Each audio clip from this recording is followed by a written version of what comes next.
Hello everyone. It's your dedicated team here at the TV Days Drama channel, where we dive deep into the swirling vortex of passion, betrayal, and unbreakable family bonds that define our favorite soap operas. Today, we're pulling back the curtain on one of the most explosive storylines currently unfolding on Days of Our Lives' tangled web involving young Rachel Black and the enigmatic Sophia Choi.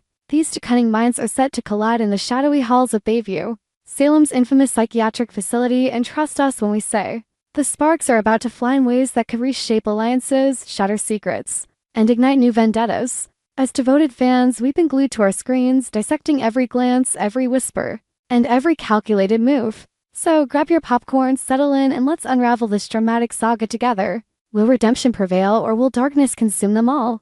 Let's wait and see what these two scheming souls have in store, as the drama escalates to feverish heights. To fully appreciate the gravity of this impending meeting, we must first rewind and revisit the chaotic events that have led us to this pivotal moment. For those who've been following Days of Our Lives religiously, and who among us hasn't, Rachel Black's descent into turmoil has been nothing short of a Shakespearean tragedy. Rachel, the precocious and fiercely protective daughter of Brady Black and Kristen DiMera, has always been a force to be reckoned with. Her youthful innocence masks a sharp intellect and a loyalty that borders on obsession, especially when it comes to her family.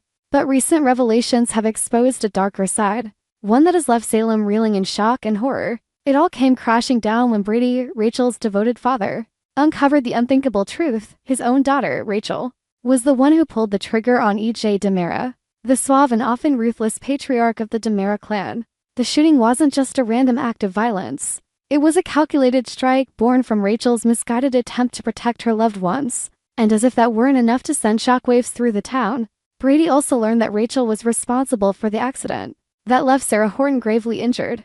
Sarah, the resilient doctor who's endured more heartache than most, was struck down in a hit-and-run that now points directly to Rachel's involvement. The weight of these discoveries has crushed Brady, a man who's no stranger to personal demons himself, having battled addiction and loss in his own storied past. In a moment of raw vulnerability, Brady turned to his trusted sister, Belle Black, the sharp-witted attorney who's navigated countless legal minefields in Salem. Their conversation was laden with emotion, the kind that Days of Our Lives excels at portraying, tears welling in eyes, voices cracking under the strain of impossible choices. Brady confided in Belle, laying bare the harrowing details. All I know is that Kristen believed she was protecting Rachel when she allowed herself to be sent to prison for attempted murder.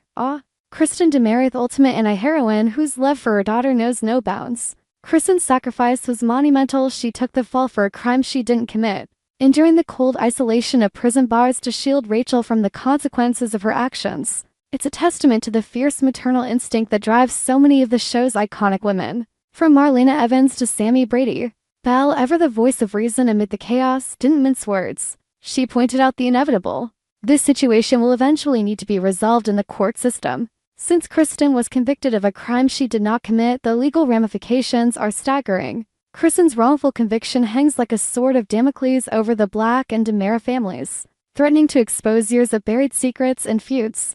But here's where it gets even more complicated. Rachel is still a minor, a child caught in the crossfire of adult machinations. How do they proceed without further traumatizing her? The courts commanded evaluations, custody battles, or even juvenile detention, but Belle emphasized the need for compassion. With Rachel being a minor, that leaves us with delicate decisions on how to handle her care, she advised, her words echoing the moral dilemmas that make Days of Our Lives so addictive. The drama intensified when Brady sought professional guidance from Dr. Fuller, the esteemed psychiatrist who's become a recurring beacon of hope and sometimes despair in Salem's turbulent lives. Their meeting was tense, filled with the kind of psychological depth that keeps viewers on the edge of their seats. Dr. Fuller, after a thorough assessment, delivered the verdict that no parent wants to hear. Rachel requires inpatient care. Not just any treatment, but a structured program in the juvenile unit at Bayview, Salem's notorious mental health facility that's seen its share of breakdowns, breakthroughs, and betrayals. Bayview isn't just a hospital, it's a character in its own right, a labyrinth of echoing corridors, sterile rooms, and hidden agendas where the line between sanity and madness blurs.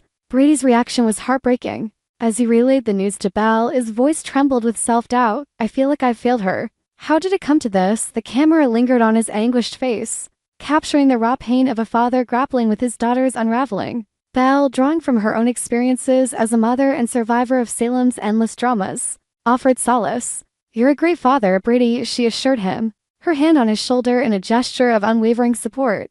Rachel can and will get better. This is the first step toward healing. It's moments like these that remind us why Days of Our Lives has endured for decades. Human element, the fragility of family ties, and the hope that flickers even in the darkest times. Now, fast forward to the heart of today's discussion, the electrifying encounter at Bayview itself. Rachel Black, newly admitted and navigating the unfamiliar terrain of institutional life, stumbles upon none other than Sophia Choi. Sophia, the mysterious and resilient young woman who's captured hearts and sparked suspicions with her own convoluted backstory, is no stranger to adversity.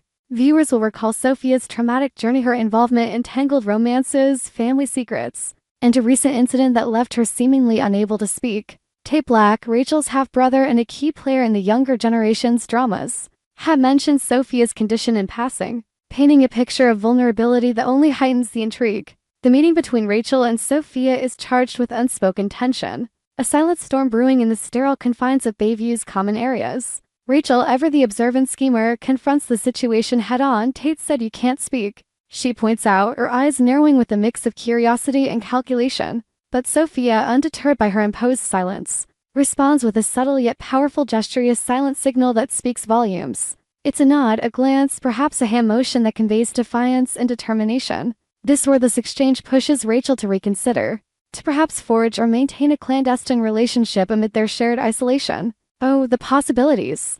Is this the birth of a new alliance? A duo of devious minds plotting their escape from the shadows of their pasts? Or could it spiral into betrayal, with one using the other as a pawn in Salem's endless game of power? We at TV Days Drama can't help but speculate wildly.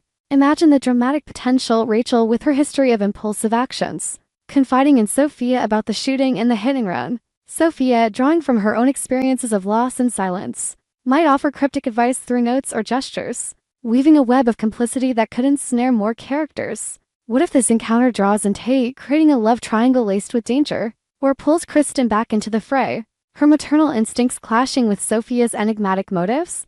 Let's expand on Rachel's character to understand why this meeting feels so fateful. Rachel isn't just a troubled teen, she's a product of Salem's most volatile bloodlines. The Black family, with its legacy of heroism and heartbreak, clashes with the Demerit dynasty's penchant for manipulation and revenge. Rachel's actions, shooting of EJ, the injury to Sarah, stem from a deep-seated fear of losing her family. EJ, as the head of the Demeras, represents a threat to her mother's freedom, while Sarah's involvement ties into broader Horton Black feuds. By expanding on these motivations, we see Rachel not as a villain, but as a tragic figure, a child warped by the adults around her. Her time at Bayview could be transformative, a chance to confront her demons under professional care.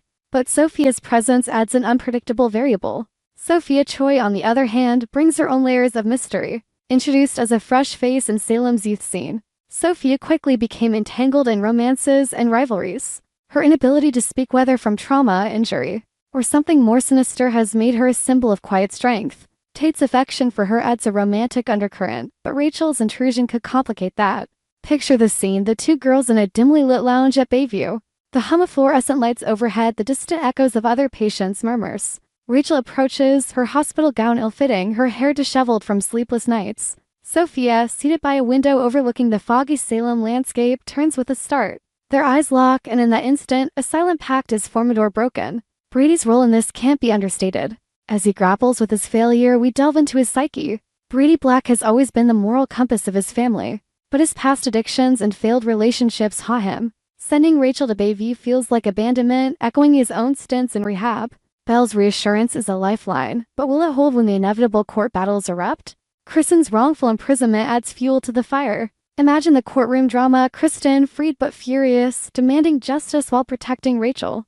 The judge's gavel could decide not just legal fates but emotional ones, tearing families apart or forcing uneasy truces. And what are the broader implications for Salem? Days of Our Lives thrives on interconnected plots, and this storyline ripples outward. EJ Demera, recovering from the shooting, might seek revenge, pulling in his brother Stefan or wife Nicole. Sarah Horton's injury ties into the Horton family, potentially reigniting old grudges with the Blacks.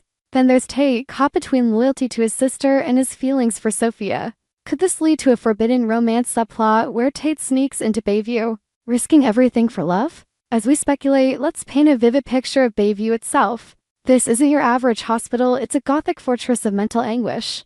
The juvenile uni, with its locked doors and supervised activities, becomes a pressure cooker for young minds like Rachel and Sophia. Group therapy sessions could expose vulnerabilities, leading to explosive confrontations. Nurses whispering in hallways. Doctors prescribing regimens that dull the edges of reality's a setting ripe for drama. Perhaps a midnight escape attempt or a hidden message passed under doors, escalating the tension. The silent signal from Sophia is particularly intriguing. What does it mean? A finger to the lips urging secrecy? A thumbs up for alliance? Or something more ominous like a warning? This pushes Rachel to keep their relationship, hinting at prior connections we might have missed. Were they acquaintances before Bayview? Did Sophia witness Rachel's crimes? The writers of Days of Our Lives are masters at planting seeds for future twists. And this feels like the start of a major arc. Brady's consultation with Dr. Fuller deserves more detail. The doctor's office, cluttered with files and diplomas, sets a clinical tone against Brady's emotional turmoil. Rachel exhibits signs of acute stress disorder, possibly compounded by familial influences. Dr. Fuller might diagnose, his voice steady but sympathetic. Brady nods, tears streaming, as he signs the admission papers. Belle waits outside, her phone buzzing with calls from concerned relatives, perhaps Sean or even Marlena, the ultimate matriarch. Belle's assurance to Brady is a beacon of hope. "You fought for her every step," she says, recalling Brady's past heroics. This moment humanizes them, reminding viewers that amid the schemes, there's genuine love. Now, envisioning the Rachel-Sophia dynamic, Rachel, bold and verbal, contrasts Sophia's silence, creating a yin-yang partnership. Rachel might vent about her parents, Sophia responding with empathetic nods or written notes. This could evolve into a plot where they uncover Bayview's own secrets, corrupt staff, hidden patients tying into larger Salem mysteries. The question lingers, will a new plot form?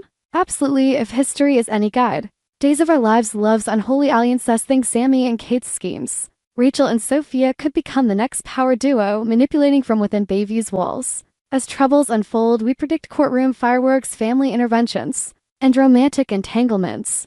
Kristen might break out again to rescue Rachel, clashing with Sophia. Tate could be the wild card, his loyalty tested. In conclusion, dear viewers, this storyline is a masterclass in soap opera drama, heart-wrenching, suspenseful, and endlessly twisty. Rachel and Sophia's Bayview meeting is just the beginning. Stay tuned to Days of Our Lives and keep discussing with us at TV Days Drama. What do you think will happen next? We hope you enjoyed it and look forward to sharing more with you in the future. Don't forget to like, comment, and subscribe. TV Days Drama Digest for more updates on Days of Our Lives.